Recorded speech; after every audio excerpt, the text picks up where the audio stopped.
Araw nga ng linggo at kahit nasa Japan tayo, nakagawian na nating mga Pilipino ang mamasyal at family day. Samahan niyo po kami, buhay namin sa Japan. This is Akira and this is Irie and this is Mami Lita. And this is me, Makolits Vlog. Let's go! Hi guys, mapagpalang araw sa inyo. Araw nga pala ng linggo ngayon at may lakad tayo. Alas 12 pasado na nga pala guys at September 8 nga pala ngayon. Paglabas ko nga sa labas guys ay may nagde-deliver lang rep kila Boking the Warlord. Ba, yayamanin.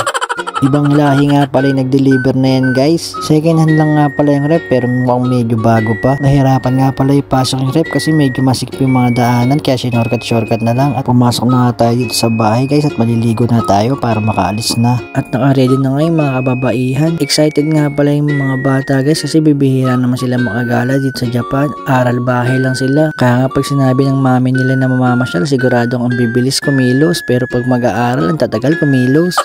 At sa mga oras to guys, nasakay na nga kay Buddy at paalis na tayo. Forward na nga tayo dito sa pupuntahan natin guys. Maruhan nga pala ang tawag sa building na ito. Malapit ito sa dating tinitira namin. Located nga pala ito sa Kashiwashi, Wakashiba. Pero guys, maraming maruhan dito sa Japan. At meron nga palang ukay-ukay ngayon dito sa maruhan, no? Mga lumang gamit pala ng mga Japanese yan guys. Binibenta nila dito guys. Pero sabi ni Mami Lita, hindi pa laging meron yan. Minsanan lang. Dati kasi guys, nung nakatira pa kami dito, nakachempo na rin sila ng ganito. Hindi nga lang pala laruan ng bata ang meron dito, pati laruan ng matanda meron dito. Ang mahal na sombrero na yan guys, Gucci. Nung tinanong ko nga pala yun guys, 7,000 yen. Ito nga pala yung laruan ng bata at meron din sa taas. Pero doon tayo pupunta sa taas guys. Itong maruhan nga pala guys ay puro pachinko dito.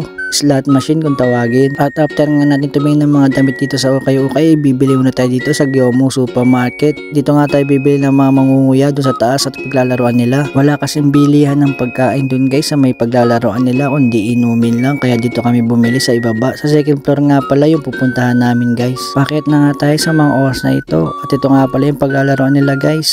Sa baba kasi nito ay puro slot machine o pachinko at pwede mo nga palang i-register yung bata para ma-practice ng gymnast. Kaso medyo malayo nga sa amin ito guys, 30 minutes nga pala ang biyahe namin kanina. 3 hours nga pala yung ginawa namin ni Mami Lita. Isang bata ay 1,200 yen, bali 600 nga pala yung sa matanda. Syempre nga pala guys, kailangan may baon tayong medyas. Sobrang dami nga pala ng tao ngayon guys kasi nagpa-family day din ng mga Japanese.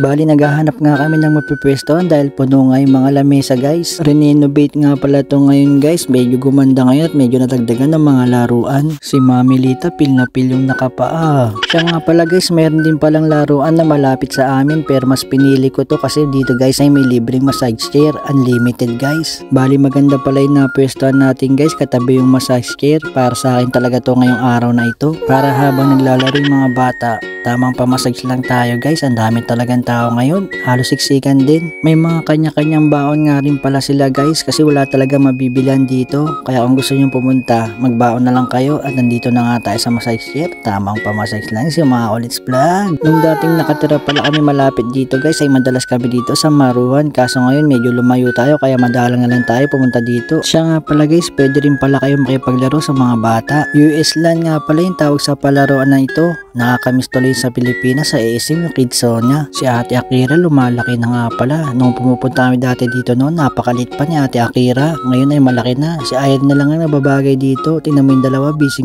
Masarap talaga sa pakiramdam pag nakikita mong masaya at naglalaro yung mga bata.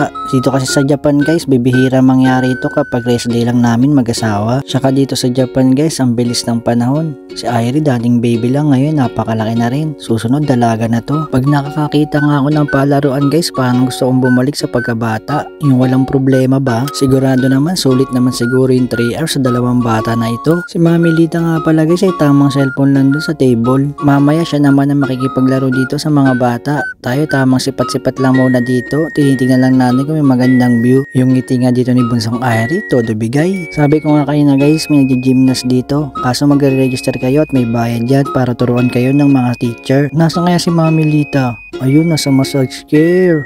Huli pero di kulong. Makeup tutorial pala guys at si Ate Akira, uhaw na uhaw nga. Meron palang picture taking dito guys at may studio. Pwede nga pala magpalit ng damit.